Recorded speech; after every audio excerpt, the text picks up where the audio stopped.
Alam ko meron na rin yung ibang telco ngayon na nagpa 5G na 5G kasi na sila. nagsi-switch na tayo to 4G to 5G. So ito ngayon pag-usapan natin yung Dito Wi-Fi Pro Unlimited 5G ni Dito. Sa halagang 1,990 lang guys, magkakaroon na kayo ng sariling Dito Home Wi-Fi Pro 5G device. Na may kasamang ano Mark? May kasama na siyang Only 5G data valid for 30 days. Halimbawa, nag-down siya as 4G.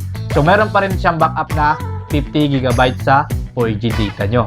Ang speed nito is up to 100 Yes. Mbps. Sulit talaga ang speed ni Dito kasi kami subok namin na puntahan namin yung mga 5G areas natin ngayon. Pag lalo na pag naka 5G yung 5G phone yung nyo, phone nyo. i-try nyo using Dito SIM card sa mga 5G area natin. Talagang sulit yung 5G ni Dito. So, may dalawa kayong option ng load nito guys. So, yung isa is 790 which is only siya for 30 days. So, only yan siya sa 5G data. Meron din siyang backup na 50 GB sa 4G data. So, yung isang option nyo guys is 480, only rin siya ng 15 days.